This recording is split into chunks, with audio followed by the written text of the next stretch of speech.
പിറകിൽ നിന്ന് കിട്ടുമ്പോഴായിരിക്കും തീർന്നിട്ടില്ല എന്ന് മനസ്സിലാവും. അങ്ങനെ പോയതല്ല. അങ്ങനെയൊക്കെയുള്ള മനുഷ്യന്മാരിവിടെ ഉണ്ട്, ഈ ലോകത്തുണ്ട്. ഞാൻ വിശദീകരിക്കുന്നില്ല, സമയമില്ലാത്ത. സതുദ്ദേശത്തോടുകൂടി അത് സുന്നത്താണ് എന്ന വിചാരത്തോടെ പ്രതിഫലത്തിന് വേണ്ടി രോഗികളെ കാണാൻ പോയാൽ അല്ലാഹു റബ്ബുൽ ഇസ്സത്ത് നൽകുന്ന പ്രതിഫലം ആലോചിച്ചു നോക്കൂ. ഒരു കൂട്ടുകാരനെ കാണാൻ വേണ്ടി പോയാൽ അല്ലാഹുവിന്റെ പ്രതിഫലം നിങ്ങൾ നോക്കൂ. ഒരു ഹദീസ് കൂടെ നിങ്ങൾ കേട്ടോളൂ. റസൂലുള്ളാഹി സ്വല്ലല്ലാഹു അലൈഹി വസല്ലമ തങ്ങൾ പറയുകയാണ്, നാളെ പരലോകത്ത് അല്ലാഹു ജനങ്ങളെ വിചാരണ ചെയ്യുമ്പോൾ ചില ആളുകളെ അല്ലാഹു പ്രത്യേകമായി വിചാരണ ചെയ്യുന്ന ചില കാര്യങ്ങളുണ്ട്. ഒരാളോട് അല്ലാഹു ചോദിക്കുന്ന കാര്യമാണ്, മനുഷ്യ കുന്തു ജാഇആ, എനിക്ക് നല്ല വിശപ്പുണ്ടായിരുന്നല്ലോ, പക്ഷേ നീ എനിക്ക് ആഹാരം നൽകിയില്ലല്ലോ. ഈ മനുഷ്യൻ തിരിച്ചു ചോദിക്കുമെന്നാണ്, റബ്ബേ നിനക്ക് വിശക്കുകയോ? വഅന്ത റബ്ബുൽ ആലമീൻ, നീ ലോകങ്ങളുടെ റബ്ബാണല്ലോ, നിനക്ക് എങ്ങനെയാണ് റബ്ബേ വിശപ്പുണ്ടാകുന്നത്?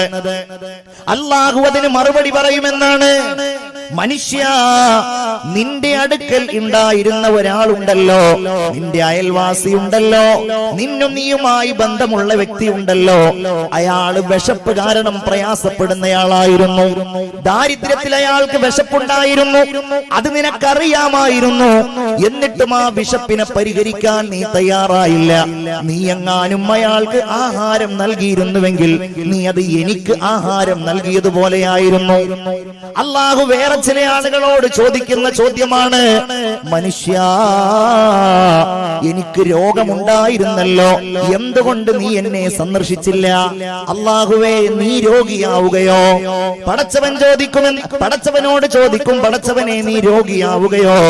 പടച്ചവൻ മറുപടി പറയുമെന്നാണ്, മനുഷ്യ നിന്റെ അയൽവാസി രോഗിയായിരുന്നല്ലോ, നിന്റെ സുഹൃത്ത് രോഗിയായിരുന്നല്ലോ, കുടുംബക്കാരൻ രോഗിയായിരുന്നല്ലോ, നീ അതറിഞ്ഞിരുന്നു, നീ അവനെ സന്ദർശിച്ചില്ല.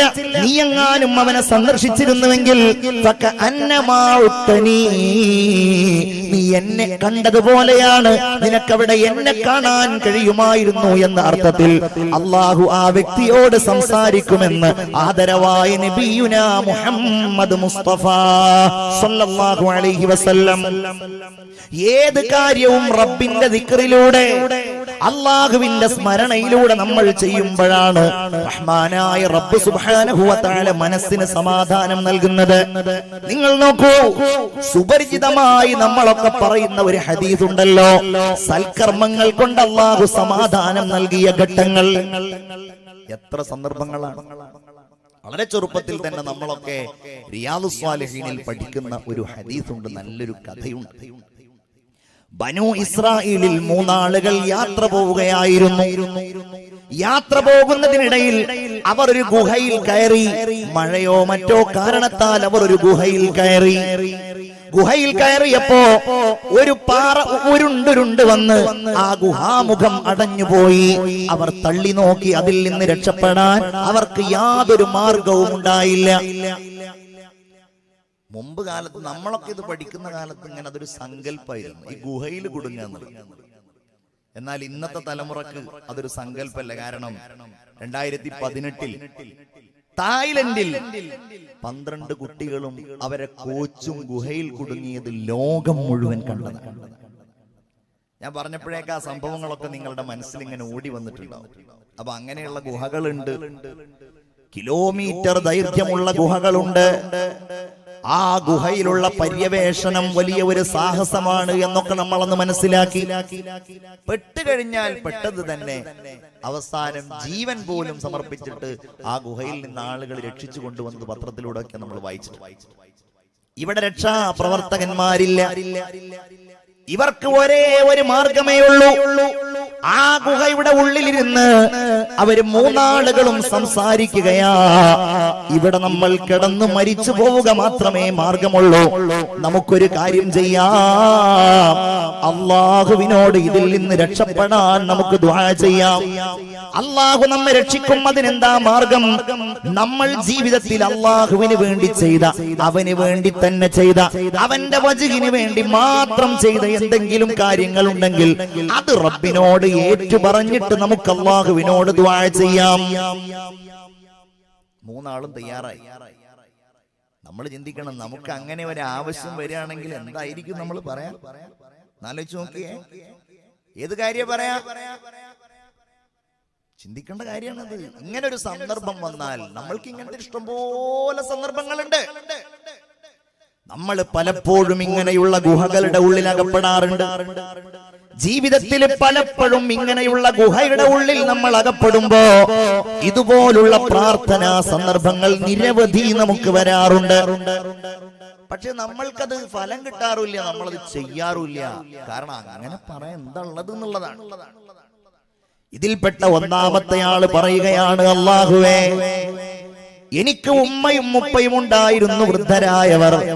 ഞാൻ വളരെ ദൂരെ കാട്ടിലേക്ക് യാത്ര പോയിട്ട് അവിടെ നിന്ന് വിറകുകൾ ശേഖരിച്ചത് വിറ്റിട്ട് അങ്ങനെയാണ് ഞാൻ എന്റെ മാതാപിതാക്കൾക്ക് ആഹാരം നൽകിയിരുന്നത്. എല്ലാ ദിവസവും എന്റെ ഉമ്മയും ഉപ്പയും ആഹാരം കഴിക്കാതെ ഒരിക്കലും എന്റെ പ്രിയപ്പെട്ട മക്കൾക്കോ ഭാര്യക്കോ മൃഗങ്ങൾക്കോ ഞാൻ ഭക്ഷണം കൊടുക്കാറുണ്ടായിരുന്നില്ല. ഒരു ദിവസം ഞാൻ എത്തിയപ്പോ വല്ലാതെ വൈകിപ്പോയി. ഉമ്മയും ബാപ്പയും ഉറങ്ങിയിരുന്നു. ഞാൻ അവിടെ വെച്ച് എന്റെ ഭാര്യയും മക്കളും എന്നോട് കരഞ്ഞു പറഞ്ഞു ഭക്ഷണം തരാൻ. ഞാൻ കൊടുത്തില്ല. ഉമ്മ ഉണരുന്നത് വരെ, ബാപ്പ ഉണരുന്നത് വരെ ഞാൻ കാത്തു നിൽക്കുകയുണ്ടായി. എന്റെ പ്രിയപ്പെട്ടവരെ, ബാപ്പ ഉണരുന്നത് വരെ ഉമ്മ ഉണരുന്നത് വരെ ഞാൻ കാത്തിരുന്നിട്ട് കാരുണ്യവാനായ അല്ലാഹു റബ്ബുൽ ഇസ്സത്തിന്റെ പ്രീതി കാംക്ഷിച്ച് ഞാൻ അവരെ കാത്തിരുന്നിട്ട് അവർക്ക് വേണ്ടി ഭക്ഷണം കൊടുക്കുകയാണ്. അല്ലാഹുവേ, അങ്ങനെ ഉമ്മ ബാപ്പമാർക്ക് വേണ്ടി കാത്തിരുന്ന എന്നെ പടച്ചവനെ, ആ പ്രവർത്തനം ഇൻ കുന്തു ഫഅൽതു ദാലിക ലിബ്തിഗാഇ വജ്ഹിക ഫഫർരിജ് അന്നാ മാ നഹ്നു ഫീ. ഞങ്ങളാ ചെയ്തത് നിന്റെ പ്രീതിക്ക് വേണ്ടിയാണെങ്കിൽ ഈ ഗുഹയിൽ നിന്ന് ഒന്ന് ഞങ്ങളെ രക്ഷപ്പെടുത്തും. ഹദീസിൽ പറയുന്നു, ആ ഗുഹാമുഖം ചെറിയ ഒരു വിടവ് അവിടെ കണ്ടു. ആ പാറക്കല്ലൊരു അല്പം അകന്നു. നമ്മുടെ പ്രാർത്ഥനക്ക് അത്രയും വലിയ ശക്തി ഉണ്ട്. പടച്ചോന്റെ വജ്ഹ് ഉദ്ദേശിച്ച് പറയുന്ന കാര്യങ്ങൾക്ക് അത്രയും വലിയ ഇഫക്റ്റ് ഉണ്ടാവാൻ കഴിയുന്നതാണ്. പിന്നെ എങ്ങനെയാണ് ഹൃദയത്തിന് സമാധാനം ചെയ്യാതിരിക്കുക? ചിന്തിക്കൂ നിങ്ങൾ. രണ്ടാമത്തെ ആള് പറയുകയാണല്ലാ, എനിക്ക് എന്റെ ബന്ധുവിൽ ഒരു പെൺകുട്ടി ഉണ്ടായിരുന്നു. അവളോട് എനിക്ക് വലിയ കാമമായിരുന്നു. അവൾക്ക് സാമ്പത്തികമായ ചില ആവശ്യങ്ങൾ വന്നപ്പോ അവൾ എന്നെ സമീപിച്ചു. ഞാൻ അവളോട് പറഞ്ഞു, ഞാൻ നിനക്ക് പണം കടമായി തരില്ല, പകരം ഞാൻ നിനക്കത് വെറുതെ തരാം. എന്റെ ആഗ്രഹം നീ പൂർത്തീകരിച്ചു തന്നാൽ മതി. അവൾക്കത് സമ്മതമായിരുന്നില്ല. പക്ഷേ ദിവസങ്ങൾ കഴിഞ്ഞ് ഗത്യന്തരമില്ലാതെ എന്നോട് അവൾ പറയുമ്പോ ഞാൻ വീണ്ടും അവളോടത് ആവശ്യപ്പെട്ടു. അവൾ വഴിയില്ലാതെ സമ്മതിച്ചു. എന്റെ ആഗ്രഹം പൂർത്തീകരിക്കാൻ വേണ്ടി എന്റെ മുമ്പിൽ അവൾ കിടക്കുമ്പോ ആ വ്യഭിചാരത്തിന് വേണ്ടിയുള്ള എല്ലാ തയ്യാറെടുപ്പുകളും ഞാൻ നടത്തുമ്പോ അവളുടെ കണ്ണുകൾ നിറയുന്നു, അവളുടെ ചുണ്ടുകൾ വിതുമ്പുന്നു. എന്നോട് അവൾ പറഞ്ഞു, ഇത്തഖില്ലാ, നീ അല്ലാഹുവിനെ സൂക്ഷിക്കണേ. ഞാൻ എല്ലാ തയ്യാറെടുപ്പുകളും നടത്തി, എന്റെ ആഗ്രഹം പൂർത്തീകരിക്കാനുള്ള എല്ലാ ഒരുക്കങ്ങളും നടത്തി. ഒരല്പസമയം കൂടെ കഴിഞ്ഞാൽ അനുഭവിക്കുമായിരുന്ന എന്റെ മനസ്സിന്റെ മുഴുവൻ വികാരങ്ങളെയും ഞാൻ തടഞ്ഞു നിർത്തി. അല്ലാഹ്, ഞാനത് ഒഴിവാക്കി. ഞാൻ തൗബ ചെയ്ത് മടങ്ങി. ആ പണം ഞാൻ അവൾക്ക് കൊടുത്തു. ഞാൻ ഒരിക്കലും അവളെ ഉപദ്രവിച്ചില്ല റബ്ബേ. അതുകൊണ്ട് ഞാൻ അന്നാ തെറ്റിൽ നിന്ന് വിട്ടുനിന്നത് ലിബ്തിഗാഇ വജ്ഹിക ഫഫർരിജ് അന്നാ മാ നഹ്നു ഫീ. കണ്ടോ, ആ പ്രാർത്ഥന കൊണ്ട് ഒരല്പം കൂടെ അകന്നു. പക്ഷെ അവർക്ക് അങ്ങ് പോകാൻ കഴിയുന്നില്ല. മൂന്നാമത്തെ ആള് ദുആ ചെയ്തത്, അല്ലാഹുവേ, പടച്ചവനെ, എനിക്കൊരുപാട് തൊഴിലാളികൾ ഉണ്ടായിരുന്നു. ഞാൻ പറഞ്ഞോളട്ടെ, മോനോട് ഇരുന്നു. എനിക്കൊരുപാട് തൊഴിലാളികൾ ഉണ്ടായിരുന്നു. ആ തൊഴിലാളികൾ എന്റെ അടുക്കൽ നിന്ന് ദിനം പ്രതി പണം വാങ്ങിപ്പോകും. ഒരു തൊഴിലാളി മാത്രം പണം വാങ്ങിയില്ല. ഞാൻ അവന്റെ ആ പണം ഉപയോഗിച്ച് ഒരു പശുവിനെ വാങ്ങി. ആ പശു ഇങ്ങനെ വളർന്നു, കുറെ കുഞ്ഞുങ്ങളും ഒക്കെ ആയി, കുറെ കൃഷികളും. ആ പണം കൊണ്ട് ഒരുപാട് ധനം ഉണ്ടായി. കാലങ്ങൾ കഴിഞ്ഞ് അയാൾ എന്റെ അടുക്കൽ വന്നപ്പോ ഞാൻ അന്ന് അയാൾ ഇട്ടേച്ചു പോയ കൂലിയല്ല കൊടുത്തത്. ഞാൻ പറഞ്ഞത് ഇതൊക്കെ നിന്റെതാണ്, ഈ പശുവും കൃഷിയിടങ്ങളൊക്കെ നിന്റെതാണ്. എന്നെ കളിയാക്കണോ? അല്ല, ഇത് നിന്റേത് തന്നെയാണ്. ആ മനുഷ്യന് ഞാനന്ന് കൊടുത്തത് റബ്ബേ നിന്നെ ഭയന്നിട്ടാ, നിന്നെ പേടിച്ചിട്ടാ ഞാനത് ചെയ്തത്, നിന്റെ പൊരുത്തത്തിനാണല്ലോ. അതുകൊണ്ട് ഈ ഗുഹയിൽ നിന്ന് ഞങ്ങളെ രക്ഷിക്കണേ എന്ന് അല്ലാഹുവിനോട് പറഞ്ഞപ്പോ അല്ലാഹു റബ്ബുൽ ഇസ്സത്ത് ആ ഗുഹയുടെ മുഖത്തുണ്ടായിരുന്ന പാറയെ അങ്ങ് തെറിപ്പിച്ച് കളഞ്ഞുവെന്ന്. വമാ യന്തിഖു അനിൽ ഹവാ ഇൻ ഹുവ ഇല്ലാ വഹ്യുൻ യൂഹാ. സത്യസന്ധമായി മാത്രം ലോകത്ത് സംസാരിച്ചിട്ടുള്ള അഷ്റഫുൽ ഖൽഖ് നബിയുനാ മുഹമ്മദ് മുസ്തഫ സല്ലല്ലാഹു അലൈഹി വസല്ലം. എന്റെ പ്രിയപ്പെട്ടവരെ, അത് അല്ലാഹു മനസ്സിന് നൽകുന്ന ശാന്തിയാണ്. റബ്ബിന് വേണ്ടി നമ്മൾ പ്രവർത്തിക്കുമ്പോ, അല്ലാഹുവിന് വേണ്ടി നമ്മൾ അമല് ചെയ്യുമ്പോ, റഹ്മാനായ റബ്ബിൽ നമ്മൾ ആത്മാർത്ഥമായി ഈമാനുള്ളവരായി മാറുമ്പോ നമുക്ക് സമാധാനമാണ്. ഖുർആനിൽ അതിന്റെ ഏറ്റവും വലിയ ഒരു ഘട്ടം പറയുന്നുണ്ട്, ഹിജ്റയുടെ ഘട്ടം. റസൂലുള്ളാഹി തങ്ങൾ പിറന്ന നാട്ടിൽ നിന്ന് ബഹിഷ്കൃതനാവുക. ശത്രുക്കൾ പിടിക്കാൻ വരുന്നുണ്ട്, കൊല്ലാനൊക്കെ വീട് വളഞ്ഞിട്ടാണ് റസൂലുള്ളാഹി സ്വല്ലല്ലാഹു അലൈഹി വസല്ലം തങ്ങൾ അവരിൽ നിന്ന് പോരുമ്പോ അവരെ കണ്ടത്. അല്ലാഹു അത് പറയുന്നുണ്ടല്ലോ, ഇല്ലാ തൻസുറൂ, നിങ്ങൾ ഹബീബായ നബിയെ സഹായിക്കുന്നില്ല എങ്കിൽ അത് വേണ്ട. നിങ്ങളുടെ സഹായം കിട്ടിയില്ലെങ്കിലും റസൂലുള്ളാഹിക്ക് അത് പ്രശ്നമല്ല. ഫഖദ് നസറഹുല്ലാഹ്, അല്ലാഹുവിന്റെ റസൂലിനെ അല്ലാഹു സഹായിച്ചിട്ടുണ്ട്. ഖുർആൻ പറയാണ്, നമ്മൾ ആരും കരുതണ്ട, ഹിജ്റ അത്ര ദിവസങ്ങൾ നീണ്ടുനിന്ന് ഗാർ സൗറിൽ അവിടുന്ന് അഭയം പ്രാപിച്ച് ആളുകളുടെ കണ്ണ് വെട്ടിച്ച് അവിടുന്ന് യാത്ര ചെയ്തത് റസൂലുള്ളാഹി സ്വല്ലല്ലാഹു അലൈഹി വസല്ലമ തങ്ങൾക്ക് അല്ലാഹു തആല രക്ഷയേകാത്തതല്ല, അത് രക്ഷയേകിയതാണ്. ആ രക്ഷ കൊണ്ടാണ് അവിടെ എത്തിച്ചേർന്നത്. ആ രക്ഷ കൊണ്ടാണ് മദീന ഉണ്ടായത്. ആ സഹായം കൊണ്ടാണ്, അല്ലാഹുവിന്റെ സഹായം കൊണ്ടാണ് മദീനയിൽ നിന്ന് ലോകത്തിന്റെ നാനാഭാഗങ്ങളിലേക്ക് ഈ ദീനിന്റെ സുന്ദരമായ ശബ്ദമെത്തിയത്. അല്ലാഹു പറയാൻ, ആ സഹായത്തിന്റെ രൂപം അല്ലാഹു പറയാൻ, ഇദ് അഖ്റജഹുൽ ലദീന കഫറൂ സാനിയസ്നൈനി ഇദ് ഹുമാ ഫിൽ ഗാർ. മറ്റൊരാളോടുകൂടെ നിഷേധികളായ ആളുകൾ റസൂലുള്ളാഹി സ്വല്ലല്ലാഹു അലൈഹി വസല്ലമ തങ്ങളെ പുറത്താക്കിയപ്പോഴാണ് ആ സഹായം ഉണ്ടായത്. അതെപ്പോഴാണ് ആ സഹായം? പുറത്താക്കിയപ്പോഴാണ് ആ സഹായം. പിന്നെ അതെപ്പോഴാണ്? ഇദ് ഹുമാ ഫിൽ ഗാർ. ആ രണ്ടുപേരും ഗാർ സൗർ എന്ന ഗുഹയിലാണ്. അവിടെ ആരുമില്ല. നേരത്തെ പറഞ്ഞതുപോലെ ഒരു ഗുഹ, ആ ഗുഹയിലുള്ള അരക്ഷിതാവസ്ഥ വേറെ ഒരു രൂപത്തിലാണ്. ആ അരക്ഷിതാവസ്ഥ എന്താണ്? റസൂലുള്ളാഹി സ്വല്ലല്ലാഹു അലൈഹി വസല്ലമ തങ്ങൾ ചോദിക്കുന്നുണ്ട്, ദേ നബിയേ, റസൂലിനോട് ചോദിക്കുന്നുണ്ട്, ശത്രുക്കളുടെ കാലുകളല്ലേ ആ കാണുന്നത്? അവരെല്ലാവരും ഒന്ന് കുനിഞ്ഞു നോക്കിയാൽ അവര് നമ്മെ കാണുമല്ലോ നബിയേ. അല്ലാഹു ഖുർആനിൽ പറയുന്നു, ഇദ് യഖൂലു ലിസ്വാഹിബി ലാ തഹ്സൻ ഇന്നല്ലാഹ മഅനാ. അവിടെയാണ് സമാധാനമുള്ളത്, അവിടെയാണ് സന്തോഷമുള്ളത്. ഇദ് യഖൂലു ലിസ്വാഹിബി, മുഹമ്മദ് നബി തന്റെ കൂട്ടുകാരനോട് പറയാൻ, സ്വാഹിബിനോട് പറയുകയാണ്, ലാ തഹ്സൻ, ദുഃഖിക്കേണ്ട, ഇന്നല്ലാഹ മഅനാ, നമ്മോടുകൂടെ അല്ലാഹു ഉണ്ട്, നമ്മോടുകൂടെ അല്ലാഹു ഉണ്ട്. ഇതങ്ങ് പറഞ്ഞപ്പോ, ഈ ഒരു ആശ്വാസം സിദ്ദീഖിന്റെ കൽബിലുണ്ടായപ്പോ, ഫഅൻസലല്ലാഹു സകീനതഹു അലൈഹി, അല്ലാഹു റസൂലുള്ളാഹിയുടെ മേലിൽ അല്ലാഹുവിന്റെ സമാധാനം ഇറക്കി. ഇത് പറയാൻ കഴിയണം, അതേത് കൊറോണയുടെ മുമ്പിലും പറയാൻ കഴിയണം, ഏത് രോഗങ്ങളുടെ മുമ്പിലും പറയാൻ കഴിയും. ആലോചിച്ച് നോക്കിയേ, ഇനി മുഅ്മിന് കൊറോണയല്ല, അതിന്റെ അപ്പുറത്ത് വല്ലതും വന്നാലും മുഅ്മിന് സക്കീനത്താണല്ലോ ഉള്ളത്. ഇന്നല്ലാഹ മഅനാണ്. ചിന്തിച്ചു നോക്കണം. എന്ന് വിചാരിച്ചിട്ട് രോഗത്തിന് പ്രതിരോധം നടത്തണ്ടെന്നല്ല, കുത്തിവെപ്പ് നടത്തണ്ടെന്നല്ല. കുത്തിവെപ്പ് നടത്തണം, വാക്സിനുകൾ കൊടുക്കണം. അതിലൊന്നും നമ്മൾ പിറകോട്ട് പോകാൻ പാടില്ല. അല്ലാഹു തമ്പുരാൻ ഇന്ന് ലോകത്തിന് കാണിക്കുന്ന വലിയൊരു പരീക്ഷണം തന്നെയാണത്. കൊറോണ, ക്രൗൺ എന്ന് പറഞ്ഞാൽ കിരീടം. ഈ ജീവി, ഈ വൈറസ് മൈക്രോസ്കോപ്പിലൂടെ നോക്കിയാൽ ഒരു കിരീടത്തിന്റെ രൂപത്തിൽ കാണുന്നതുകൊണ്ടാണ് അത്രേ കൊറോണ എന്ന് പറയുന്നത്. ചൈനയുടെ പ്രത്യേകത എന്താ? ലോകത്തെ ഏറ്റവും ശക്തമായ സാമ്പത്തിക അടിത്തറയുള്ള ഒരു രാജ്യമാണ് ചൈന. ഇപ്പൊ ഈ ഇരിക്കുന്ന നിങ്ങളുടെ ഓരോരുത്തരുടെയും വസ്ത്രങ്ങൾ ചൈനയിൽ നിന്നാണ്.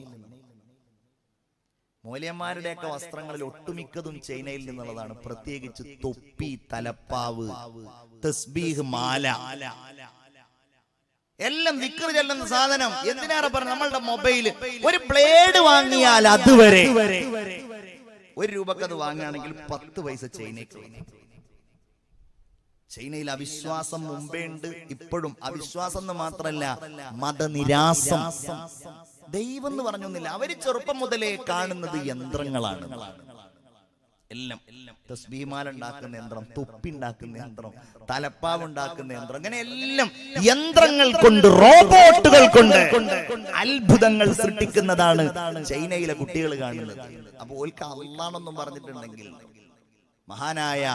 മഹാനായ മുആദ് ബിൻ ജബൽ റളിയല്ലാഹു അൻഹു പറഞ്ഞതുപോലെ, വരാനിരിക്കുന്ന ഒരു കാലം എന്ന് പറഞ്ഞിട്ടുണ്ടെങ്കിൽ, ഞാൻ എന്റെ ആദർശം എന്താണ്, ഞാൻ എന്താ വിശ്വസിക്കുന്നത് എന്നതുപോലും അറിയാത്തൊരു കാലഘട്ടം വരും എന്ന് പറഞ്ഞതുപോലെ, അതൊക്കെയാണ് ചൈനയിൽ കണ്ടുകൊണ്ടിരിക്കുന്നത്. അപ്പോഴാണ് അല്ലാഹു തആല, നിങ്ങൾ നോക്കിയേ, പത്രത്തിൽ ചൈനയുടെ കാര്യം പലപ്പോഴും വരല്. ചൈന ആ ബോംബർ വിമാനം വാങ്ങി, ഈ മിസൈൽ വാങ്ങി, ലോകത്ത് 2050 ആകുമ്പോഴേക്ക് അമേരിക്കയെ മറികടക്കുന്ന വലിയ ശക്തിയാവാനാണ് അത്രേ ചൈനയുടെ മിഷൻ എന്നാണ് വാർത്തകൾ സൂചിപ്പിക്കുന്നത്. ചൈനന്റെ ഏറ്റവും വലിയ വാർത്തകൾ ചൈനയിൽ നിന്ന് വരാറുള്ളത് എന്താണ്? ആയുധങ്ങൾ വാങ്ങി. ഈ വൈറസിനെ നേരിടാൻ കഴിയുന്ന ആയുധമില്ല, തകർക്കാൻ അവർക്ക് കഴിയുന്നില്ല, തളർത്താൻ കഴിയുന്നില്ല. മുഅ്മിനീങ്ങളായ നമ്മൾ ദുആ ചെയ്യുന്നവരാണ്. അല്ലാഹുവേ, എല്ലാ രോഗങ്ങളെയും നീ ശിഫയാക്കണേ തമ്പുരാനെ. ആ രാജ്യത്തെ നീ രക്ഷിക്കണേ റബ്ബേ. ഞങ്ങളുടെ രാജ്യത്തെയും നീ രക്ഷിക്കണേ റബ്ബേ. രോഗമെന്ത് വന്നാലും ഇന്നല്ലാഹ മഅനാ ഫഅൻസലല്ലാഹു സകീനതഹു അലൈഹി വഅയ്യദഹു ബിജുനൂദിൻ ലം തറൗഹാ. നിങ്ങൾ കാണാത്ത ഒരു സൈന്യത്തെ കൊണ്ട് അല്ലാഹു തആല റസൂലിന് ശക്തി നൽകി. വജഅല കലിമത്തല്ലദീന കഫറു സുഫ്ലാ. നിഷേധികളായ ആളുകളുടെ പ്രഖ്യാപനങ്ങളെ ഏറ്റവും അധസ്ഥിതമാക്കി, ഏറ്റവും താഴെയാക്കി. വകലിമത്തല്ലാഹി ഹിയൽ ഉൽയാ വല്ലാഹു അസീസുൻ ഹകീം. അത് തന്നെയാണ് നമ്മുടെ പ്രതീക്ഷ. അല്ലാഹുവിന്റെ വചനമുണ്ടല്ലോ, ലാ ഇലാഹ ഇല്ലല്ലാഹ് ഉണ്ടല്ലോ, അത് അല്ലാഹു തആല അത് ഹൃദയത്തിൽ സൂക്ഷിക്കുന്നവർക്ക് ഔന്നത്യം നൽകി. ഈ ലോകത്താകമാനം ആ ഉന്നതി അല്ലാഹു തആല പ്രകടമാക്കുക തന്നെ ചെയ്യും. അതിനെന്ത് വേണം? നല്ല ഈമാൻ വേണം മുഅ്മിനീങ്ങളെ. എന്നാൽ മാത്രമേ ഈ ദുനിയാവിന്റെ പ്രതിസന്ധികളിൽ, പ്രശ്നങ്ങളിൽ നമുക്ക് സമാധാനം ഉണ്ടാവൂ. നോക്കൂ, നിങ്ങൾ റസൂലുള്ളാഹി സ്വല്ലല്ലാഹു അലൈഹി വസല്ലം തങ്ങളുടെ കാലഘട്ടത്തിൽ നടന്നൊരു വലിയ യുദ്ധമാണ് ഹുനൈൻ യുദ്ധം. ഹിജ്റയുടെ 8ാം വർഷമാണ് മക്കം ഫതഹ് ഉണ്ടാകുന്നത്. മക്കം ഫതഹ് എന്ന് നമ്മളെ പഴയ പ്രയോഗമാണ്. ഫതഹ് മക്ക, മക്ക കീഴടങ്ങുന്നത്. ചരിത്രത്തിലേക്ക് ഞാൻ കടക്കുന്നില്ല. അത് റമദാനിലാണ്, ശവ്വാൽ 10-നാണ്. റസൂലുള്ളാഹി സ്വല്ലല്ലാഹു അലൈഹി വസല്ലമ തങ്ങളും 12,000 വരുന്ന സ്വഹാബികളും ത്വായിഫിന്റെയും മക്കയുടെയും ഇടയിലുള്ള ഹുനൈൻ എന്ന് പറയുന്ന പ്രദേശത്തേക്ക് പോരാട്ടത്തിന് വേണ്ടി പോകുന്നത്. അവിടെ ഉണ്ടായിരുന്ന 2 ഗോത്രങ്ങൾ ഉണ്ടായിരുന്നു, ബനു സഖീഫും ബനി ഹവാസിൻ. അങ്ങനെ 2 ഗോത്രങ്ങൾ ഉണ്ടായിരുന്നു. അപ്പൊ ഇവരുടെ മുഖ്യ അജണ്ട മുഹമ്മദ് നബിയെ തകർക്കണം, ഇസ്ലാമിനെ തകർക്കണം. അതിനവരെന്ത് ചെയ്തു? അവരുടെ കയ്യിലുള്ള മുഴുവൻ ആയുധങ്ങളും, ഭാര്യമാരെ, മക്കളെ, ഒട്ടകങ്ങളെ, കുതിരകളെ, ഇതിനെയൊക്കെ കൊണ്ടുവന്നിട്ടാണ് അവർ 4000 പേരായിരുന്നു ഉണ്ടായിരുന്നത്. മുസ്ലിങ്ങളുടെ എണ്ണം എത്രയാണ്? 12,000. പക്ഷെ മുസ്ലിങ്ങൾ തോറ്റു.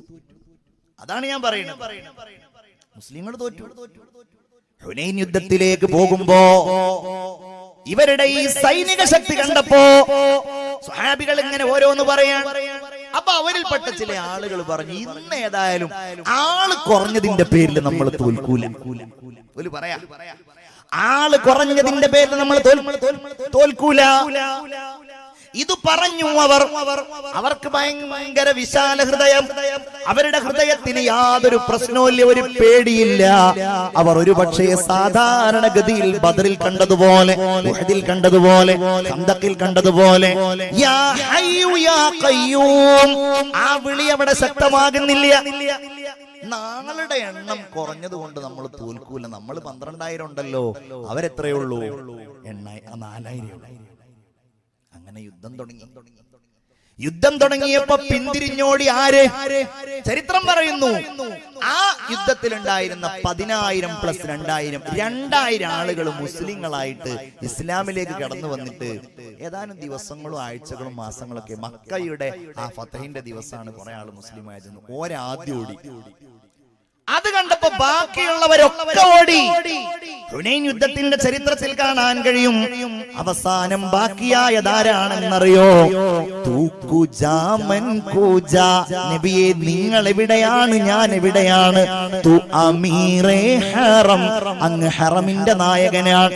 മൈ ഫഖീറേ അജം, യാ റസൂലല്ലാഹ്, ഞാൻ അനറബികളിലെ ഒരു ദരിദ്രനാണ്. ഇൽഹാം ഹേ ജാമാ തേരാ, ഖുർആൻ ഇമാമാ ഹേ തേരാ, അല്ലാഹു നൽകുന്ന ദിവ്യബോധനമാണ് യാ റസൂലല്ലാഹ്. അങ്ങയുടെ തലപ്പാവ്, അങ്ങയുടെ വസ്ത്രം വിശുദ്ധമായ ഖുർആനാണ് നബിയേ. മിമ്പർ തേരാ അർശേ ബരി, യാ റഹ്മത്തൽ ലിൽ ആലമീൻ. നബി മാത്രം ബാക്കിയായി. നബിയുടെ ഒട്ടകത്തിന്റെ ആ ജീനി പിടിച്ചിട്ട് മഹാനായ അബ്ബാസ് ഇബ്നു അബ്ദുൽ മുത്തലിബും മറുഭാഗത്ത് സ്വഹാബിയായിരുന്ന അബൂ സുഫിയാനുൽ ഹാരിസും മാത്രം ബാക്കിയായി. അബൂ സുഫിയാൻ ഇബ്നു ഹർബല്ല, അബൂ സുഫിയാൻ ഇബ്നുൽ ഹാരിസ് എന്ന സ്വഹാബിയും ബാക്കിയായി. അങ്ങനെ യുദ്ധം റസൂലുള്ളാഹി തങ്ങൾ ഒറ്റ. നബി തിരുമേനി അബ്ബാസിനോട് പറഞ്ഞു, അബ്ബാസ് ഒന്ന് വിളിച്ചു പറയൂ, ജനങ്ങളോട് വിളിച്ചു പറയൂ, വരാൻ പറയൂ, ഞാൻ ഇവിടെ കാത്തിരിക്കുന്നുണ്ടെന്ന് പറയൂ. അബ്ബാസ് വിളിച്ചു, ജനങ്ങളെ, യാ അഹ്ലശ് ശജറ, മരത്തിന്റെ ചുറ്റുഭാഗത്തിരുന്ന് ഹബീബായ നബിയോട് സന്ധി ചെയ്ത ജനങ്ങളെ, ഹുദൈബിയയിൽ നിന്ന് മക്ക കീഴടക്കാൻ അന്നേ പോരാടാൻ മനസ്സൊരുങ്ങിയ അനുചരന്മാരെ, നിങ്ങൾ വരൂ. നിങ്ങളെ ഇതാ ഹബീബായ പ്രവാചകൻ ഇവിടെ കാത്തു നിൽക്കുകയാണ്. അവര് വന്നവര് കൂടി അവരാ സംഘത്തെ പരാജയപ്പെടുത്തി. അതോടൊപ്പം അല്ലാഹുവിന്റെ റസൂൽ അല്ലാഹുവിനോട് ദുആ ചെയ്തു. മഹാനായ മൂസാ അലൈഹിസ്സലാം, പരിശുദ്ധമായ മൂസാ അലൈഹിസ്സലാം ചെങ്കടൽ പിളരുന്നതിന്റെ മുമ്പ് ഫറോവയിൽ നിന്ന് രക്ഷപ്പെടാൻ ഈ ദുആയായിരുന്നു നടത്തിയത് എന്ന് തഫ്സീറിൽ കാണാം. അല്ലാഹുമ്മ ലക്കൽ ഹംദ് വ ഇലൈക്കൽ മുസ്തഖി വ അൻതൽ മുസ്തആൻ. പടച്ചവനെ, നിന്നോട് വേവലാതി പറയുകയാണ്, നീ മാത്രമാണ് സഹായിക്കാനുള്ളത്. ഇതങ്ങ് പറഞ്ഞപ്പോൾ അല്ലാഹു റബ്ബുൽ ഇസ്സത്ത് വീണ്ടും മലക്കുകളെ ഇറക്കി കൊടുത്തു. നമ്മൾ പഠിക്കേണ്ട പാടെന്താ? ഞങ്ങളെ എണ്ണം കൊണ്ട് യാതൊരു കുറവുമില്ല. ഒരു തോറ്റു. അവര് തിരിച്ചു വന്നു, അള്ളാഹുവിനോട് സഹായം അഭ്യർത്ഥിച്ചു, ദിക്ർ ഖൽബിൽ വന്നു. അല്ലാഹ് പറയട്ടെ, അല്ലാഹ് പറയട്ടെ, ലഖദ് നസറകുമുല്ലാഹു ഫീ മവാത്തിന കസീറ. നിരവധി യുദ്ധ സന്ദർഭങ്ങളിൽ അല്ലാഹു നിങ്ങളെ സഹായിച്ചിട്ടുണ്ട്. പ്രത്യേകം എടുത്ത് പറയാൻ, ഫയൗമ ഹുനൈൻ, ഹുനൈൻ ദിവസവും അല്ലാഹു നിങ്ങളെ സഹായിച്ചിട്ടുണ്ട്. എന്താ ഉണ്ടായത്? നിങ്ങളുടെ വർദ്ധിച്ച അംഗസംഖ്യ നിങ്ങളെ ആഹ്ലാദഭരിതരാക്കിയപ്പോ ഫലം തുഗ്നി അൻകും ശൈആ, നിങ്ങൾക്കതുകൊണ്ട് യാതൊരു ഗുണവും ഉണ്ടായില്ല. അങ്ങനെ നിങ്ങൾ ആ യുദ്ധം ചെയ്ത് തുടങ്ങിയപ്പോ വലാഖത് അലൈകുമുൽ അർളു ബിമാ റഹബത് സുമ്മ വല്ലൈതും മുദ്ബിരീൻ, വിശാലമായ ഭൂമി നിങ്ങൾക്ക് ഇടുങ്ങിയതുപോലെ തോന്നി. നിങ്ങൾ സഹിക്കാൻ കഴിയാതെ യുദ്ധത്തിൽ നിന്ന് പിന്തിരിഞ്ഞോടി. പക്ഷേ റസൂലുള്ള ദുആ ചെയ്തു, റസൂലുള്ള നിങ്ങളെ തിരിച്ചു വിളിച്ചു.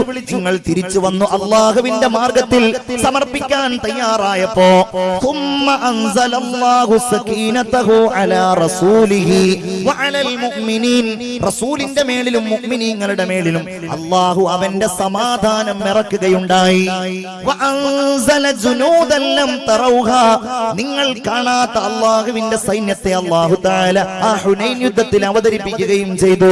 തഫ്സീറുകളിൽ കാണാം, ഒന്നുകിൽ 8000 മലക്കുകൾ, 10000 മലക്കുകൾ, അതല്ലെങ്കിൽ 16000 മലക്കുകൾ. ആ മലക്കുകളെ അല്ലാഹു തമ്പുരാൻ ശത്രുക്കളെ പേടിപ്പിക്കുന്ന രീതിയിൽ അയക്കുകയും 70 ശത്രുക്കൾ രക്തസാക്ഷിയാവുകയും റസൂലുള്ളാഹി സ്വല്ലല്ലാഹു അലൈഹി വസല്ലം തങ്ങൾക്ക് വഅദബല്ലദീന കഫറു വദാലിക ജസാഉൽ കാഫിരീൻ. ചുരുക്കത്തില് സമർപ്പണം മാത്രമാണ്. അലാ ബിദിക്രില്ലാഹി തത്മഇന്നുൽ ഖുലൂബ്, അല്ലാഹുവിന്റെ സ്മരണ കൊണ്ട് മാത്രമാണ്, അല്ലാഹുവിന്റെ ഓർമ്മ കൊണ്ട് മാത്രമാണ്, റഹ്മാനായ റബ്ബിനെ സ്മരിക്കൽ കൊണ്ട് മാത്രമാണ് ഹൃദയത്തിന് ശാന്തി ഉണ്ടാകുന്നത്, മനസ്സിന് സമാധാനം ഉണ്ടാകുന്നത്. അല്ലാഹു നമുക്കത് തരട്ടെ. എല്ലാ കാര്യങ്ങളിലും ആ ഒരു ദിക്റുള്ള അല്ലാഹു നമുക്കത് തരട്ടെ ഇൻഷാ അല്ലാഹ്. നമ്മൾ പ്രസംഗം തുടങ്ങിയിട്ട് ഈ സദസ്സിൽ ഇരുന്നിട്ടും കുറേ നേരായി അല്ലേ? ബഹുമാനപ്പെട്ട തങ്ങൾ ഉസ്താദ് കുറേ നേരം സംസാരിച്ചു, നമ്മളെല്ലാവരും ഇഷ്ടപ്പെട്ടു. അപ്പൊ സമയം കുറേ ആയിട്ടുണ്ട്, 7:30 മുതൽ വന്നിരിക്കുന്നതാണ്. നമുക്ക് എല്ലാവർക്കും ഒന്ന് എഴുന്നേറ്റ് നിന്നിട്ട് ഒരു ചെറിയ സ്വലാത്ത്, ഈ ഉസ്താമാരെന്ന് എണീറ്റ് നിൽക്കണ്ടേ, ബഹുമാനപ്പെട്ട കരീംബാക്കവൊക്കെ ഇവിടെ നിങ്ങളന്ന് ഉസ്താമാരെന്ന് എണീറ്റ് കണ്ടു. പിന്നെ സദസ്സെല്ലാരും എണീറ്റ് നിന്നിട്ട് ഇൻഷാ അല്ലാഹ് സഹോദരിമാരാണ് പ്രത്യേകം എണീറ്റ് നിൽക്കേണ്ടത്. നമ്മൾ വിചാരിക്കും സഹോദരിമാര് തീരെ ഉറങ്ങാത്തവരാണ്. ഞാൻ ഒരിക്കൽ നമ്മളുടെ ഇണയുമായിട്ടൊരു പരിപാടിക്ക് വേണ്ടി ഒരു പ്രസംഗത്തിന്, അപ്പൊ അവള് സദസ്സിലുണ്ട്. അപ്പൊ ഞാനത് കഴിഞ്ഞിട്ട് പ്രസംഗം കഴിഞ്ഞിട്ട് ഇങ്ങനെ വരുന്ന സമയത്ത് ചോദിച്ചു എങ്ങനെ ഉണ്ടായിരുന്നു പ്രസംഗം. അപ്പൊ പറഞ്ഞു ഞാനൊരു 10 മിനിറ്റ് കഴിഞ്ഞപ്പോ ഉറങ്ങി എന്ന് പറഞ്ഞു. അപ്പൊ ദേഷ്യം പിടിക്കില്ലെന്ന് അറിയാലോ. അപ്പൊ എന്നെ ന്യായം പറഞ്ഞ എന്താന്ന് വെച്ചാല്, ഞാൻ അങ്ങനെ ഇരിക്കുമ്പോ എന്റെ അപ്പുറത്തും ഇപ്പുറത്തൊക്കെ ഇരിക്കുന്ന ആൾക്കാർ ഉറങ്ങുന്നുണ്ട്, അപ്പൊ എനിക്ക് ഉറക്കം വന്നു. അത് മനുഷ്യന്റെ ഒരു സ്വഭാവമാണ്. ബസ്സിൽ തൊട്ടടുക്കൽ സീറ്റിലിരിക്കുന്ന ആൾ ഉറങ്ങിയിട്ടുണ്ടെങ്കിൽ നമ്മളും അറിയാതെ ഉറങ്ങിപ്പോകും എന്നുള്ളൊരു പോലെയാണ്. സഹോദരിമാരതൊക്കെ പറഞ്ഞ് നിങ്ങൾ എണീറ്റ് നിൽക്കാനാണോ? എണീറ്റ് നിന്നോ? അൽഹംദുലില്ലാഹ്. എല്ലാവരും അവര് നിന്നിട്ടില്ലേ? توسلنا ببسم الله وبالهادي رسول الله وكل مجاهد لله وأهل البدر يا الله صلاة الله.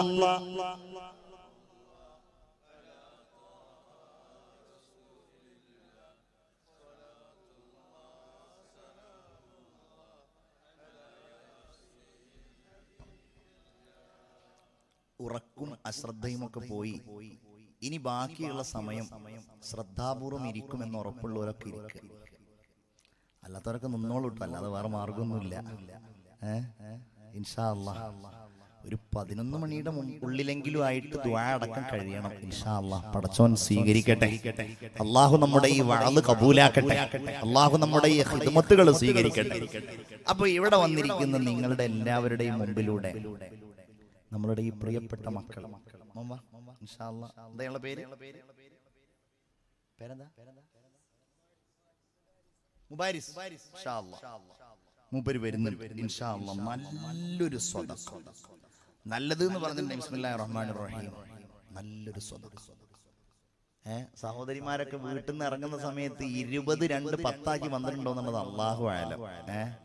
വീട്ടിൽ നിന്ന് ഇറങ്ങുമ്പോഴേ ഇങ്ങനെ നോക്കുമ്പോ ഈ ഒറ്റ നോട്ട് 20ന്റെ ആണല്ലോ, അതൊക്കെ മാറ്റണം കേട്ടോ. നല്ല സ്വതക്കയായിട്ട് വരണം. ഇവ നാളെ നിങ്ങൾ ചിലപ്പോ ഒരു പക്ഷേ ഇന്നത് പറയുന്ന അറിയാത്തത് കൊണ്ട് ഒരു 100 200 500 നിങ്ങൾക്കറിയാലോ, തെളിവുകൾ നിങ്ങളോട് പറയേണ്ട ആവശ്യമില്ല, കാണുന്നതാണ് നിങ്ങൾ. ഇൻഷാ അല്ലാഹ് പടച്ചവനെ, അവരാ ബക്കറ്റിലിടുന്ന സ്വതക്കകൾ നീ സ്വീകരിക്കണേ തമ്പുരാനെ. എല്ലാവരും ആമീൻ പറയും. നല്ല സ്വതക്കകൾ അല്ലാഹുവേ നീ കബൂലാക്കണേ തമ്പുരാനെ. നല്ല നിയ്യത്ത് വെച്ച് കൊടുക്കുക. ഞാൻ പറഞ്ഞ കാര്യങ്ങൾ 1-2 കാര്യങ്ങളും കൂടെ പറഞ്ഞ് അവസാനിപ്പിക്കാൻ. അപ്പൊ ചുരുക്കത്തില് ഞാനത് സംഗ്രഹിക്കുകയാണ്. ജീവിതത്തിൽ നമ്മൾ ചെയ്യുന്ന എല്ലാ അമലുകളും എല്ലാ കാര്യങ്ങളും, സിമ്പിളായിട്ട് പറഞ്ഞാല് ഒരു ഓട്ടോ ഓടിക്കുന്ന ആൾ, അത് ദിക്റുള്ളയോടെ അയാൾ എന്ന് പറഞ്ഞാൽ ഓട്ടോ ഓടിക്കുമ്പോൾ ലാ ഇലാഹ ഇല്ലല്ലാഹ് എന്ന് പറയാന്നുള്ളതല്ല. അയാൾ അള്ളാഹുവിന്റെ തഖ്വയിലും അയാൾ ഇടപെടുന്ന ആളുകളോട് അയാൾ വാടക വാങ്ങിക്കുമ്പോ അയാൾ ആ കാര്യം ഇതാകുമ്പോ അതിലൊരു ദിക്റുണ്ടെങ്കിൽ, അതിൽ അള്ളാഹുവിന്റെ ഒരു ഓർമ്മ ഉണ്ടെന്നുണ്ടെങ്കിൽ അയാൾക്ക് അള്ളാഹ് കൂലി കൊടുക്കും. പെയിന്റ് അടിക്കുന്ന ആള്, കോൺട്രാക്ടർ, എല്ലാം അങ്ങനെ തന്നെയാണ്. ഏത് വൃത്തിയിൽ, ഏത് ജീവിത വൃത്തിയിൽ ഏർപ്പെട്ടയാളെടുക്കും അള്ളാഹുവിൽ നിന്ന് ലഭ്യമാകാനുള്ളത് അതാണ്. നിങ്ങൾ നോക്കൂ, ഖുർആനിൽ അല്ലാഹു തആല ദിക്ർ എന്ന് പ്രയോഗിച്ചത് എന്തിനെല്ലാമാണ് എന്ന് നമുക്ക് നോക്കാം. എന്തിനൊക്കെയാണ് അല്ലാഹു തആല ഖുർആനിൽ ദിക്ർ എന്ന് പറഞ്ഞിട്ടുള്ളത്? നമ്മൾക്ക് ആകെ അറിയുന്ന ദിക്ർ എന്ന് പറഞ്ഞിട്ടുണ്ടെങ്കിൽ ലാ ഇലാഹ ഇല്ലല്ലാഹ്, അവിടെ ദിക്ർ മജ്ലിസ്, അവിടെ ദിക്ർ സമ്മേളനം ഉണ്ട്, ദിക്ർ ദുആ സമ്മേളനം ഉണ്ട്. അത് മാത്രല്ല, ഖുർആനിൽ ദിക്ർ എന്ന് പറഞ്ഞിട്ടുള്ളത് പടച്ച തമ്പുരാന്റെ ഓർമ്മകൾ നിലനിൽക്കുന്ന ചില സംഗതികളെയാണ്. ഒന്ന്, വിശുദ്ധ ഖുർആനിനെ അല്ലാഹു തആല പല ഭാഗങ്ങളിലായി ദിക്ർ ദിക്ർ എന്ന് പറഞ്ഞിട്ടുണ്ട്. ഇന്നാ നഹ്നു നസ്സൽന ദിക്റ വ ഇന്നാ ലഹു ലഹാഫിദൂൻ. നിശ്ചയമായും ഈ ഖുർആനിനെ നാമാണ് ഇറക്കിയിട്ടുള്ളത്. ഇന്നാ നഹ്നു നസ്സൽന ദിക്റ. അതെന്തുകൊണ്ട് ഞാൻ പറയേണ്ടതില്ലല്ലോ. ഖുർആൻ ഓതുന്ന ഒരാൾ, ഖുർആൻ പഠിക്കുന്ന ഒരാൾ, ഖുർആൻ പ്രചരിപ്പിക്കുന്ന ഒരാൾ, അയാൾ അള്ളാഹുവിന്റെ ദിക്റിലാണ്. ഞാൻ ഒരു കാര്യം കൂടെ പറയാണ്. അള്ളാഹുവിന്റെ ദിക്റിലായി ചെയ്യേണ്ട കാര്യങ്ങൾ അതിനല്ലാതെ ചെയ്താൽ അത് ഏറ്റവും വലിയ കുറ്റമാണ് എന്നാണ് ഇസ്ലാമിന്റെ കാഴ്ചപ്പാട്. എങ്ങനെ? നമ്മൾ സാധാരണ പച്ചമലയാളത്തിൽ പറയുന്നത് ദീനിനെ ചൂഷണം ചെയ്യാന്ന്. ഉദാഹരണം ഈ ഹദീസാണ്. റസൂലുള്ളാഹി സ്വല്ലല്ലാഹു അലൈഹി വസല്ലം തങ്ങൾ പറഞ്ഞു, നാളെ ആഖിറത്തിൽ അല്ലാഹു വിചാരണയ്ക്ക് വേണ്ടി കൊണ്ടുവരുന്ന 3 ആളുകളുണ്ട്. അതിൽപ്പെട്ട ഒന്നാമത്തെ ആള് റജുലുൻ ഉസ്തുഷ്ഹിദ, രക്തസാക്ഷിയായ ഒരാളാണ്. ഈ ലോകത്ത് യുദ്ധം ചെയ്ത് അല്ലാഹുവിന്റെ മാർഗത്തിൽ രക്തസാക്ഷിയായ ഒരാളായിരിക്കും അല്ലാഹു വിചാരണയ്ക്ക് വേണ്ടി കൊണ്ടുവരിക. അല്ലാഹ് ചോദിക്കും, മനുഷ്യ, നിനക്ക് ഞാൻ എന്തെല്ലാം നിഅമത്തുകൾ നൽകി, നിനക്ക് ഞാൻ എന്തെല്ലാം ഔന്നത്യങ്ങൾ നൽകി? അയാള് പറയും, അല്ലാഹ്, നീ എനിക്ക് പകരമായി, നീ എനിക്ക് തന്ന നിഅമത്തുകൾക്ക് പകരമായി ഞാൻ നിന്റെ മാർഗത്തിൽ യുദ്ധം ചെയ്ത് രക്തസാക്ഷിയായി റബ്ബേ. അല്ലാഹു പറയും, അല്ല മനുഷ്യ, നീ എന്റെ മാർഗത്തിലല്ല യുദ്ധം ചെയ്തത്, നീ എന്റെ മാർഗത്തിലല്ല രക്തസാക്ഷിയായത്. ആളുകൾ നിന്നോട് നിന്നെ കുറിച്ച് പറയാനാണ്. നമ്മളൊക്കെ ഈ കാലത്തൊക്കെ നമ്മളൊക്കെ ഇങ്ങനെ ജാഥ നടത്തുക, കോൺഫറൻസ് നടത്തുക, ഇങ്ങനത്തെ പരിപാടിയില്ല. അപ്പൊ ഇങ്ങനെ ഇപ്പൊ നമ്മളൊരു പ്രതിഷേധ കർമ്മത്തിലാണല്ലോ. അപ്പോഴൊക്കെ നമ്മളുടെ കൽബൊന്ന് നന്നാക്കണം, നല്ലതാണേ. ഞാൻ പറയാണ്, നമ്മളുടെ കൽബ് പത്രത്തിൽ ഫോട്ടോ വരണം, അല്ലെങ്കിൽ 4 ആൾക്കാർ അറിയണം, അങ്ങനൊന്നുമല്ല. എല്ലാം ഏത് കാര്യവും അല്ലാഹു നമുക്കതിന് തൗഫീഖ് ചെയ്യട്ടെ. ആമീൻ പറയൂ. അല്ലാഹു തൗഫീഖ് ചെയ്യട്ടെ. യാ അയ്യുഹല്ലദീന ആമനൂ ഇദാ ലഖീതും ഫിഅതൻ ഫസ്ബുതു വദ്കുറുല്ലാഹ കസീറൻ ലഅല്ലകും തുഫ്ലിഹൂൻ. അല്ലയോ സത്യവിശ്വാസികളെ, നിങ്ങളൊരു സംഘത്തെ കണ്ടുമുട്ടിയാൽ നിങ്ങൾ ഉറച്ചു നിൽക്കണേ. നിങ്ങൾ ഉറച്ചു നിൽക്കണേ, നിങ്ങൾ മുദ്രാവാക്യം മുഴക്കണേ, നിങ്ങൾ പ്രതിരോധിക്കണേ, നിങ്ങൾ പ്രതിഷേധിക്കണേ, നിങ്ങൾ അവരെ തകർത്തെറിയാനുള്ള മാർഗങ്ങൾ സ്വീകരിക്കണേ. ഇദാ ലഖീതും ഫിഅതൻ ഫസ്ബുതു. ജാഥ നടക്കണം, പ്രതിഷേധങ്ങൾ നടത്തണം, കോൺഫറൻസുകൾ നടത്തണം, ആസാദി മുഴക്കണം, ചെയ്യണമത്. പക്ഷെ അത് മാത്രം പോരല്ലോ. വദ്കുറുല്ലാഹ കസീറൻ ലഅല്ലകും തുഫ്ലിഹൂൻ. നിങ്ങൾ അല്ലാഹുവിനെ ദിക്ർ ചെയ്യണേ. നിങ്ങൾ അത് കഴിഞ്ഞാൽ ചുരുട്ടി ഉരുട്ടിപ്പിടിച്ച മുഷ്ടികൾ അല്ലാഹുവിലേക്ക് നിവർത്തിയിട്ട് നിങ്ങളുടെ കൈകൾ നിങ്ങൾ ഉയർത്തിയിട്ട് റബ്ബിന്റെ മുമ്പിൽ നിങ്ങൾ അഭയം തേടണേ, അല്ലാഹുവിനോട് നിങ്ങൾ ദുആ ചെയ്യണേ. അതാണ് വിശുദ്ധ ഖുർആനിന്റെ അധ്യാപനം. എന്റെ മുഅ്മിനീങ്ങളെ, നിങ്ങൾ ആലോചിക്കണം. റസൂലുള്ളാഹി സ്വല്ലല്ലാഹു അലൈഹി വസല്ലം പറയുകയാണ്, ഈ മനുഷ്യനോട് അല്ലാഹു പറയും, മനുഷ്യാ നീ നുണ പറഞ്ഞതാണ്, വെറുതെ പറഞ്ഞതാണ്. നിന്നെ കുറിച്ച് ആളുകൾ നീ ഒരു വീരനാണ്, വില്ലാളിയാണ്, വിജുഗീഷുവാണ്, വലിയ സമര പോരാളിയാണ് ഒക്കെ പറയാനല്ലേ. അത് നിനക്ക് കിട്ടിയില്ലേ? പിടിക്കവനെ എന്ന് പറഞ്ഞിട്ട് സബാനിയത്ത് അവരെ നരകത്തിലേക്ക് വലിച്ചെറിയുന്ന രണ്ടാമത്തെ ആള് വരലാരാണ്? നല്ലൊരു മുസ്ലിയാർ, നല്ലൊരു ആലിം, നല്ലൊരു ഖാരി, നല്ലൊരു ഹാഫിൾ. ആലിമീങ്ങളെ, സാലിഹീങ്ങളെ, മുതഅല്ലിമീങ്ങളെ നമ്മൾ പേടിക്കണം. ഖിയാമത്ത് നാളിന്റെ അടയാളമാണ് പഠിക്കുന്ന ഇൽമു അല്ലാഹുവിന്റെ ലക്ഷ്യത്തിനല്ലാതെയാവുക. അല്ലാഹുവിന്റെ ഇൽമു പോലും അതിന്റെതല്ലാത്ത ലക്ഷ്യത്തിന് വേണ്ടി പഠിക്കപ്പെടുക. റസൂലുള്ളാഹി സ്വല്ലല്ലാഹു അലൈഹി വസല്ലമ തങ്ങൾ പറയുന്നു, ഇയാളെ വിളിച്ചു പറയുമ്പോ അയാൾ പറയും, പടച്ചോനെ ഞാൻ എന്തൊക്കെ ചെയ്തു, പക്ഷെ നീ അതൊന്നും സ്വീകരിച്ചില്ല. ഞാന് ഖുർആൻ പഠിച്ചു, പഠിപ്പിച്ചു, വഅദ് പറഞ്ഞു. അല്ലാഹു പറയുന്നു, നിനക്കിതിൽ യാതൊരു ആത്മാർത്ഥത ഉണ്ടായിരുന്നില്ല. മൂന്നാമത്തെ ആളാരാ? ഇതാണ് കേൾക്കേണ്ടത്. വറജുലുൻ മുതസദ്ദിഖ്. അതാണ് പ്രശ്നം. അപ്പൊ നമ്മൾ വേഗം രണ്ട് മുതലാളിമാരുടെ പേരവിടെ എഴുതി വെച്ചു. അല്ല, നമ്മളൊക്കെ റജുലുൻ മുതസദ്ദിഖാണ്. ഇപ്പൊ നിങ്ങളൊക്കെ മുതസദ്ദിഖീങ്ങളല്ല. നിങ്ങളുടെ മുമ്പിൽ ബക്കറ്റ് വന്നപ്പോ ആരാ വെറുതെ വിട്ടത്? നമ്മളൊക്കെ. അതില്ലാത്ത ആരുമില്ല. പള്ളിക്ക് വരിസംഖ്യ കൊടുക്കാത്ത ആരുമില്ല, മദ്രസക്ക് കൊടുക്കാത്ത ആരുമില്ല.